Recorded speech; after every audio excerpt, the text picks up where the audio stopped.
Hello all and welcome to All Red. Well, Michael Oliver's performance yesterday against Everton, I should say against Liverpool for Everton, was worse than I thought. You know, I watched that game and I did a reaction video afterwards and spoke a little bit about it. But after I've looked back and watched some of the highlights, some of the lowlights, and seen some of the compilations of Michael Oliver's performance against Liverpool, I'm just even more shocked at how poor it was. And so here's a couple of examples, right?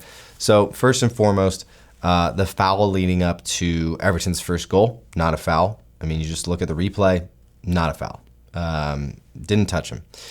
And then moving on further along the line. Now, in the last, 5 minutes of that match in extra time, there were just a series of gross decisions and non-decisions by Michael Oliver. First and foremost, the overarching total amount of time given and allowing that match to play on was just kind of egregious. There were 5 minutes of extra time, and that game, I think the goal went in the 98th minute. Now, of course, there was that injury, but from what I saw, the injury happened with about a minute left. And so, where does that extra 2 minutes come from? And so you just have to look at that and say, why didn't the game end, right? Why didn't the game end? Now, immediately before the goal, probably the worst decision of the game. I don't know if you could say it's the worst, but the Mohamed Salah, right, on the break, there's like 3 or 4 Everton defenders around him. He's doing his thing. He's weaving in and out, cuts the ball back. Defender gets absolutely none of the ball. And I don't know who the defender was. Was it Branthwaite or somebody else? Completely takes Mo Salah's legs out from under him. Now, Michael Oliver is right there. If you watch that, he's right there in the picture. He sees it all. And nothing is given. Nothing is given. He doesn't even do this. He doesn't even say no foul. It's just like he's just standing there. And then he starts running back as Everton bring the ball back up the field. Now, had that foul been given, that's game over, right? Liverpool can possess. More time goes off the clock. Trent Alexander-Arnold can try to shoot it, but honestly, they probably just possess and see the game out from there. Now, we go to the goal, right? The goal that tied it up 2-2 in the 98th minute. Ball comes in. Now, apparently, there was, I've seen posthumously, I've seen the grids and graphs, I'll put it up on the screen, of the offsides decision. And now apparently he was offsides, marginally. Very tight decision. And so, that's very, very close. Very, very tight. So technically, by the letter of the law, he was offsides. And so you could say, okay, well, there's one decision.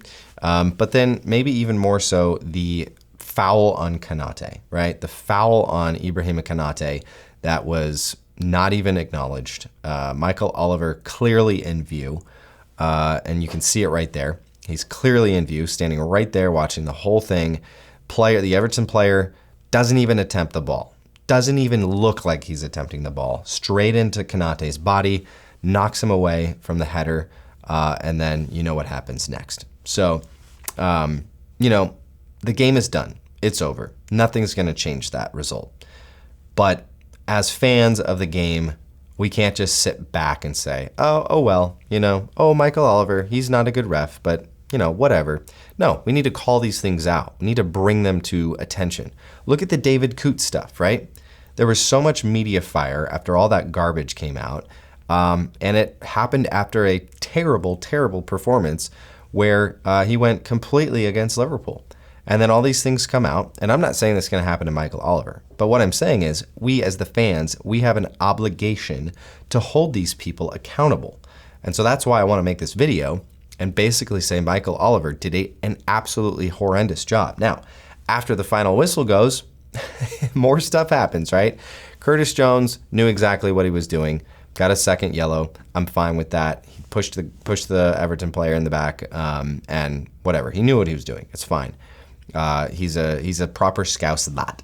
All right. But then the Arne Slot handshake with Michael Oliver, and what I don't know what Slot said, but you could see Michael Oliver immediately reach into the back pocket, give a red card to Arne Slot. Now, the Premier League has come out and said that that was a mistake or something, and Arne Slot will, as of now, Arne Slot will not be banned for the Wolves match. So, you know, again, and I think Sipka was shown a red, apparently, according to the post-match report, and I'm not sure what's going on with him, but just a firestorm. And if you're the PGMOL, you knew exactly what you were doing in putting Michael Oliver on that match. You knew exactly what you were doing. Terrible, terrible choice for a match that was sure to have, you know, some rough tackles, some physicality, and you put one of the most controversial referees on that game. Are you kidding me? What are you thinking? I know exactly what you're thinking. Absolutely. And so I'll leave it with this. At the end of the day, the result doesn't change. Liverpool pick up one more point. They increase their lead over Arsenal at the top of the Premier League. And so we move on. We move on. It's us against the world. I know every fan base says that. I know Arsenal fans say that every single match. But seriously, I mean, you look at the coverage of that match. Mark Goldbridge and others, you know, from other fan bases, basically agreeing with everything I just said. So it's not just Liverpool fans saying this. It's, you watch the game, you know football, and you know there was a bag load of bad decisions in that game by the one and only Michael Oliver. Let me know what you think in the comments.